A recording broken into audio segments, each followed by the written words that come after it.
नमस्कार दोस्तों, आप सभी का स्वागत है हमारे इस आदिसागर यूट्यूब चैनल में।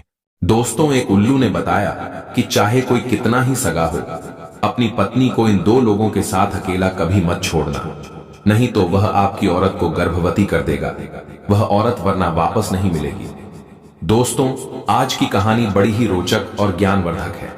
चलिए जानते हैं उन दो बातों के बारे में जिन्हें हमें दूसरे के हाथ में नहीं देनी चाहिए। चाहे कोई कितना ही सगा, कितना ही प्यारा क्यों ना हो, दूसरे के हाथ में देने पर ये फिर वापस नहीं मिलती है। और अगर वापस मिल भी जाती है तो फिर पहले की तरह रहती नहीं है। फिर उसे कोई और यूज कर लेता है, इस्तेमाल कर लेता है और उसकी एक चीज भी चाट लेता है, चूस लेता है, जो कि कड़वा है पर सच है। मित्रों, आज का वीडियो, आज की जानकारी बहुत ही महत्वपूर्ण और जीवन में प्रेरणा देने वाली है। यदि आपने वीडियो को पूरा देख लिया तो विश्वास मानिए आप बहुत ही अनमोल बात सीख जाएंगे। इस सुंदर सी वीडियो को लाइक जरूर करें और हम विश्वास दिलाते हैं यदि आप हमारे चैनल को सब्सक्राइब कर लेते हैं तब आपको ज्ञान भरी बातें सीखने को मिलेंगी। सब्सक्राइब जरूर करें। तो चलिए बिना देर किए आज की ये कहानी शुरू करते हैं।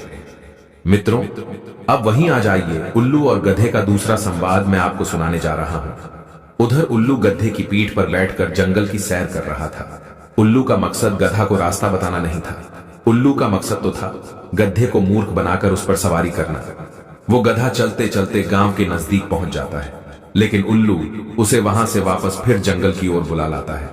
बेचारा भोला भाला गधा उल्लू के शातिर दिमाग का शिकार बनता चला जा रहा था। उल्लू बोला, देख भाई गधे, अभी सफर कुछ लंबा है, नगर तक पहुंचने में देर लगेगी। तब तक मैं तुझे एक कहानी सुनाता हूं, तू ध्यान देकर सुनना। तू जानता है कि वो कौन सी चीजें हैं जो दूसरे के हाथ में नहीं देनी चाहिए, चाहे कोई कितना ही सगा क्यों ना हो। गधे ने कहा, हाँ गुरुदेव, मुझे ये बात जरूर बताइए। अक्सर लोग मुझे भोला भाला समझकर मेरा फायदा उठाते हैं और मुझसे वो चीजें मांग ले जाते हैं। यदि आप मुझे पहले से बता दोगे तो मैं भी सतर्क हो जाऊंगा और कभी भी इन तीन चीजों को दूसरे के हाथ में नहीं दूंगा। तब उल्लू कहता है, ध्यान से सुनो, मैं तुम्हें एक कहानी सुनाता हूं और बताता हूं कि कौन सी वो तीन चीजें हैं जिन्हें दूसरे के हाथ में नहीं देनी चाहिए, वरना वापस नहीं मिलेंगी। तो सुनिए, एक समय की बात है। किसी शहर में एक राजा रहता था। उस राजा की कोई संतान नहीं थी। रानी के गर्भ से कोई संतान पैदा नहीं हुई थी। राजा बहुत दुखी रहता था। राजा जब भी अपने नगर में बाहर निकलकर जाता तो कुछ लोग उससे कहते थे कि ये राजा तो निर्वंशीय है और इसकी रानी बांझ है। ये राजा तो जरूर पूर्व जन्म का महापापी होगा। सुबह सुबह इसका मुंह देखने पर देखने वाले को शाम तक भोजन नसीब नहीं होता है और न उसका कोई काम बन पाता है। उसके बने बनाए काम बिगड़ जाते हैं। मित्रों, अपनी प्रजा के लोगों की ऐसी बातें सुनकर राजा बड़ा दुखी होता है। राजा ये अच्छी तरह जानता था कि प्रजा के लोग कुछ ना कुछ कमी तो हर किसी में निकालते हैं और जब तक पुत्र या पुत्री नहीं होगी तब तक मुझे भी इनके ताने सुनने को मिलेंगे। इन्हीं सब बातों से राजा और रानी बहुत उदास रहने लगे। एक दिन राजा अपनी रानी के साथ अपने महल में टहल रहे थे और मन में यही सब बातें चल रही थी कि परमात्मा, क्या है मेरी किस्मत। जब राज्य दिया तो राज्य चलाने वाला भी तो होना चाहिए था। आज हमारी ये दशा है कि हम जिधर भी जाते हैं उधर ही लोग हमें निर्वंशी कहकर ताना मारते हैं। लोगों की बातें सुनते सुनते मेरा हृदय छलनी हो गया है। मित्रों, अपने पति के चेहरे पर अत्यंत उदासी का भाव देखकर रानी समझ जाती है कि जरूर मेरे पति किसी बड़े दुख में डूबे हुए हैं। रानी एकदम हाथ जोड़कर पूछने लगी, महाराज क्या बात है? रोज तो आप खुश नजर आते हैं, लेकिन आज किसी गहरी चिंता में डूबे हुए मालूम पड़ रहे हैं। तब राजा ने कहा, रानी तुम मुझे मेरे हाल पर छोड़ दो। मैं क्यों उदास हूं, किस चिंता में हूं, इसकी तुम्हें चिंता करने की कोई जरूरत नहीं। तो रानी कहती है, महाराज ऐसा आप क्यों कह रहे हैं? मैं आपकी पत्नी हूं। तुम्हारे ऊपर कोई मुसीबत आ जाए, कोई दुख तकलीफ हो जाए, उसके बारे में जानना मेरा पूछना पूरा अधिकार है। उस दुख में शामिल होना मेरा धर्म है। मैं अपना धर्म निभा रही हूं महाराज। आपका दुख, आपकी चिंता मेरा दुख, मेरी चिंता है। अपनी प्रिय रानी की ऐसी बातें सुनकर राजा साहब कहते हैं, महारानी यदि तुम मेरी चिंता का कारण जानना चाहती हो तो उसका कारण है हम दोनों का निसंतान होना। जब भी मैं नगर में निकलकर जाता हूं तो लोग मुझे देखकर मुंह छुपाते हैं, हमें निर्वंशी कहते हैं, तुमसे बांझ कहते हैं। दुनिया की बातें अब हमसे सुनी नहीं जाती। मैं भगवान से पूछना चाहता हूं कि भगवान, मैंने किस जन्म में कौन से पाप किए हैं जो आज हमें इस जन्म में चुकाने पड़ रहे हैं। हमें संतान का सुख देखने को नहीं मिल रहा है। एक बार हमारे घर में संतान पैदा हो जाती, भले ही चाहे वो जन्म लेने के बाद मर जाती। मित्रों, रानी अच्छी तरह से समझ गई कि मेरे महाराज इसी बात को लेकर दिन रात दुखी रहते हैं, इसलिए महाराज अपना राजकाज भी ठीक से नहीं कर पा रहे हैं।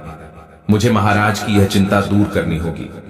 यही सोचकर रानी ने अपने महाराज को खुश करने का निश्चय कर लिया। उसने सोचा कि हकीकत में ना सही, पर कम से कम मैं झूठ बोलकर ही महाराज को खुश कर दूं। मित्रों, राजा की बड़ी रानी कुछ दिनों के बाद राजा को यह झूठी खबर देती है कि महाराज मेरे गर्भ ठहर गया है, अब आपको संतान को लेकर चिंतित होने की कोई जरूरत नहीं है। अब बहुत जल्द ही हमारे महल में एक नन्हा सा बालक खेलेगा। अतिशीघ्र हमारे आंगन में घुटनों के बल चलकर एक छोटा सा बच्चा हमारी गोद में आएगा। अब कोई भी आपको निर्वंशी और मुझे बांझ नहीं कहेगा। जल्द ही हमारे राज्य के लिए एक उत्तराधिकारी मिलने वाला है। दर्शक बंधुओं, रानी की ये बात राजा के मृतक शरीर में प्राण डालने जैसी थी। राजा एकदम चौंकते हुए कहने लगा, रानी, ये तुम क्या कह रही हो? कहीं तुम झूठ तो नहीं बोल रही? रानी ने कहा, नहीं महाराज, ये सच है कि मेरे गर्भ है। भला इस बारे में मैं आपसे झूठ क्यों कहूंगी? मेरा विश्वास कीजिए। मित्रों, राजा को अपनी रानी की बात पर विश्वास हो जाता है और वो एकदम से खुश हो जाता है। उसके चेहरे पर खुशी की लहर दौड़ने लगती है। वो खुशी में जाकर दरबार में दान लुटाता है और ये घोषणा करता है कि उसकी रानी गर्भवती है। बहुत जल्द उसके घर में एक बच्चे की किलकारी गूंजने वाली है। राजा के पूरे नगर में यह खबर फैल गई कि राजा के घर में राजा की बड़ी रानी गर्भवती है और जल्द ही किसी बच्चे को जन्म देने वाली है। दर्शक बंधुओं, इधर क्या होता है? धीरे धीरे समय बीतता चला गया और इधर जैसे जैसे समय बीतता गया वैसे वैसे रानी की चिंताएं बढ़ती गईं। वो अपने पेट से कपड़े बांधकर रहती थी। जब 9 महीने का समय पूरा हो गया तो रानी और भी ज्यादा घबराने लगी कि अब क्या होगा। मैंने तो अपने महाराज को खुश करने के लिए सिर्फ उनसे झूठ बोला था, अब मैं उन्हें बच्चा कहां से दिखाऊंगी? अगर आज मैंने उन्हें सच बता दिया तो महाराज मेरा ये झूठ बर्दाश्त नहीं कर पाएंगे। वे मुझे मार भी सकते हैं और स्वयं भी अपने आप को नुकसान पहुंचा सकते हैं। रानी ऐसी बात को सोच सोच कर बेचैन हुई जा रही थी कि अब मैं क्या करूंगी। रानी ये सोच सोच कर के बहुत दुखी थी और भगवान से प्रार्थना कर रही थी कि हे प्रभु, हमारी और हमारे महाराज की रक्षा करना।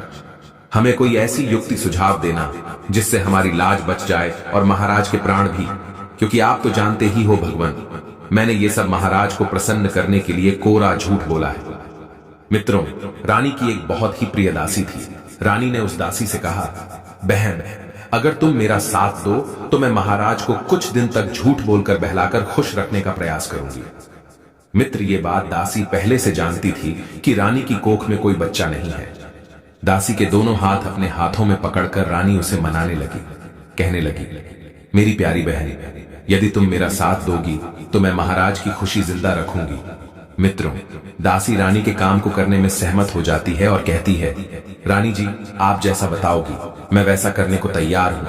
आपका ये गुप्त रहस्य सदैव गुप्त रहेगा, इसकी भनक किसी को भी नहीं लगेगी। चाहे मेरी जान क्यों न चली जाए, पर मैं ये भेद राजा साहब को कभी नहीं बताऊंगी कि आपने राजा साहब से झूठ बोला है। अपनी दासी से सलाह मशवरा करने के बाद में रानी ने राजा साहब को झूठी खबर भिजवाई।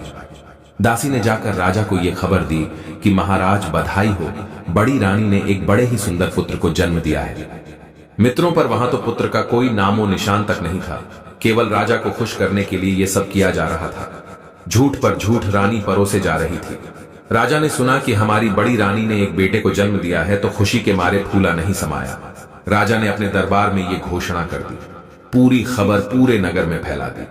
राजा की व्याकुलता अपने बच्चे को देखने के लिए बढ़ती जा रही थी। राजा एकदम से पुत्र को देखने के लिए महलों की तरफ दौड़ पड़े। रानी भी ये जानती थी मित्रों कि महाराज बच्चे को देखने जरूर आएंगे, इसलिए रानी ने पंडित को सीखा पढ़ाकर और उसे बहुत सारा धन देकर कहलवा दिया कि राजा साहब, आप अभी अपने बच्चे का मुख दर्शन नहीं कर सकते। राजा ने पूछा, ऐसा क्यों? हम अपने बच्चे के दर्शन क्यों नहीं कर सकते? तब पुरोहित कहता है, महाराज, अगर आप इस समय अपने बच्चे के दर्शन करेंगे तो आपके लिए बहुत बड़ा दोष लग जाएगा। बच्चे के प्राण भी संकट में पड़ सकते हैं, इसलिए पुत्र को देखने की जिद ना करो। पुत्र आपका है और आपके महलों में रहेगा। आपको तो यही सबसे बड़ी खुशी होनी चाहिए। भगवान की कृपा से इतनी बड़ी खुशी मिली है तो कम से कम उसका आप धैर्य बनाकर रखिए।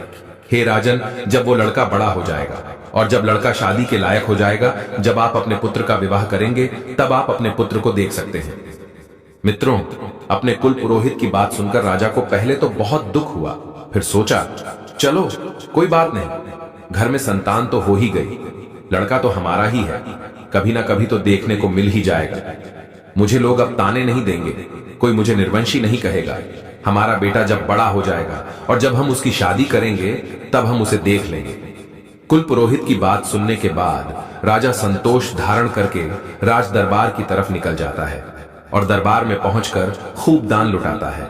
उधर रानी महलों में बैठकर बहुत रोती है कि मैंने अपने महाराज को झूठी खुशी देकर अच्छा नहीं किया। पुत्र की शादी तक तो मैं बची रहूंगी, उसके बाद क्या होगा? यही सब सोच सोचकर रानी का कलेजा बैठा जा रहा था। दासी ने कहा, रानी घबराइए नहीं, अब पुत्र के जवान होने तक तो तसल्ली रखिए, उसके बाद फिर कोई रास्ता भगवान जरूर निकाल लेंगे। मित्रों, इस प्रकार दासी ने रानी को समझा दिया। इधर समय गुजरता है, धीरे धीरे 20 साल बीत जाते हैं। इधर राजा को लग रहा था कि हमारा पुत्र अब तो जवान हो गया है। जन्म हुए 20 साल हो गए। राजा ने चारों तरफ इस बात का ऐलान कर दिया कि हमारा राजकुमार विवाह के योग्य हो गया है। राजा का यह फरमान सुनकर राजकुमार के रिश्ते माने आने लगे। कई राजा महाराजाओं के यहां से नाई पंडित आए और राजा से शादी करने के बारे में बात की। कहने लगे, महाराज, आप अपने राजकुमार को दिखाइए, हम अपनी राजकुमारी का रिश्ता तुम्हारे राजकुमार के साथ तय करने आए हैं। जब राजकुमार की कई शादी वाले आए तो राजा तत्काल अपनी रानी के कक्ष में पहुंच जाता है और बोला, फिर ये हमारे पुत्र के विवाह वाले आए हैं, तुम्हारी आज्ञा हो तो मैं बेटे की शादी के लिए हां कर दूं। बेटे का विवाह तो एक ना एक दिन करना ही है और मुझे भी बहुत इस बात की उत्सुकता है कि जल्दी से जल्दी मेरे बेटे का विवाह हो जाए तो मुझे उसके मुख का दर्शन देखने को मिल जाएगा। हे रानी, कई देशों के नाई पुरोहित आए हैं और वे हमारे राजकुमार को देखना चाहते हैं। हे रानी, मुझे ना सही तो कम से कम उन लोगों को राजकुमार